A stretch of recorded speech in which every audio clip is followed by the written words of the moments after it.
The starship Erebos was not much to look at. Its hull carried the scars of meteoroid strikes, forgotten skirmishes, and the faint black streaks of burnt plasma discharge. I had bought her from a scrapyard orbiting Juno station, patched her up with stolen credits, and filled her belly with just enough fuel to carry me toward the edge of known space. I wasn't a captain, not really. I was a wanderer, a man who had lost his place among the crowded stations of humanity's expansion. The Earth I came from was little more than a memory, drowned in seas of bureaucracy and choked skies. My journey was meant to be simple. Keep flying, keep searching, maybe find a planet worth settling on or a mystery worth dying for. But I knew deep down that a lone ship and a lone traveler only echoed loneliness into the void. And so, on that quiet night when I stood before the Erebos' cracked communication panel, I laughed bitterly and asked into the darkness of the cockpit, "Who will join my journey?" It was half a joke, half a plea thrown out to the indifferent stars. The answer came not from the comms, but from the void itself. The arrival. 2 days later, near the border of the Celdran expanse, a region dotted with uncharted systems and rumors of war, I picked up a distress signal. It was faint, encoded in a dialect I had never heard, but it carried the universal cadence of desperation. I tracked it to a barren moon orbiting a gas giant whose storms painted the sky in emerald lightning. The Erebos shuddered as I landed her on the jagged basalt surface. My scanners showed a faint life sign near a collapsed shuttle. And there she was. She stood atop the wreckage like some vision from an ancient warrior saga. Tall, with skin the color of burnished copper and eyes that glowed faintly like molten gold. Her armor was shattered in places, revealing sinewy muscle beneath, and a jagged spear crackled with residual energy in her hands. When I stepped out, she turned her gaze on me, fierce and unyielding. "Human," she said, her voice layered as though spoken by two tongues in harmony. "Are you the one who answered?" And blinked. "Answered what?" "The call," she said simply. "The call to join your journey." Her words struck me harder than the cold vacuum wind. I remembered my mocking question into the void, my laughter, my loneliness. And yet, here she stood, as though the stars themselves had heard and sent her. The warrior's tale. Her name was Zera, of the Thalcor Dominion. A warrior caste, bred for conflict, raised in the crucible of endless border wars. Her shuttle had been part of a vanguard fleet, one that clashed with the Dominion's rivals in a war humanity scarcely knew existed. Her vessel was struck down, her squadron destroyed. She alone survived, marooned on that barren moon. "You should have let me die there," she said once aboard my ship. Her voice was quiet, stripped of its earlier defiance. A Thalcor warrior without her cohort is no warrior at all. I studied her as she sat in the dim glow of the mess hall. Her golden eyes flickered like dying suns, but behind them was something more, something unbroken. "Maybe," I said carefully. "Or maybe the universe brought us together for a reason. You need a ship. I need someone who isn't me. Seems like a fair trade." She tilted her head, examining me as though weighing the truth of my words. Then slowly she gave a nod. And so the alien warrior woman joined my journey. The journey through the expanse. Life aboard the Erebos shifted in ways I hadn't expected. Zera was not human, yet there was something deeply familiar about her rhythms.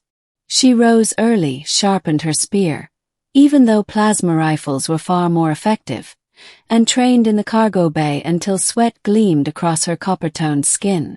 I found myself waking earlier too, watching her movements, sometimes sparring with a dull metal rod as she corrected my stance with sharp, precise hands. "You fight with hesitation," she told me once, pressing her spear against my chest. "Why?" "Because I'm not a fighter," I admitted. Her eyes narrowed. But you are alive. And in the expanse, to live is to fight.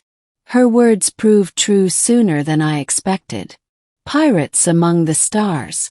The expanse was not empty. We were ambushed near the twin suns of Chiron system by scavenger pirates who painted their hulls in blood-red symbols. Their captain's voice crackled through the comms. Drop your cargo, stranger, and we'll leave your bones intact. I was prepared to surrender. But Zara stood behind me, eyes ablaze. Run from them and they will chase us forever, she said.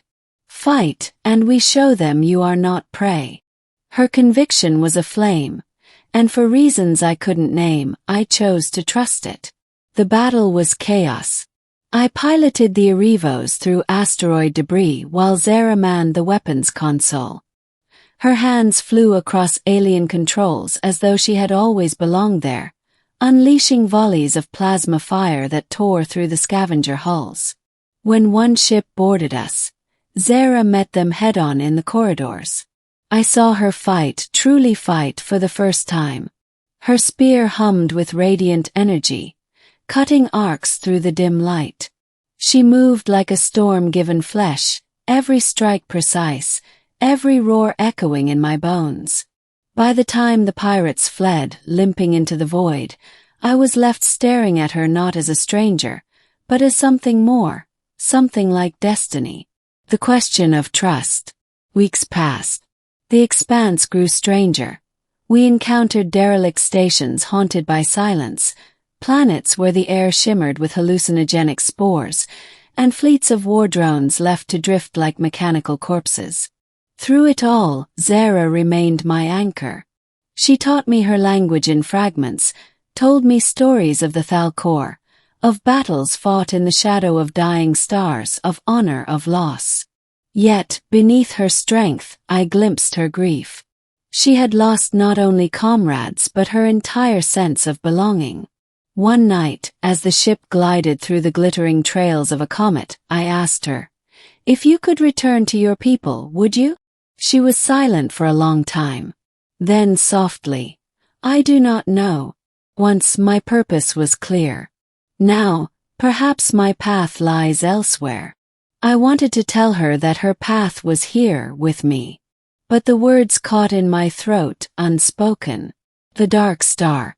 Our greatest trial came when we reached the system known only as the Dark Star.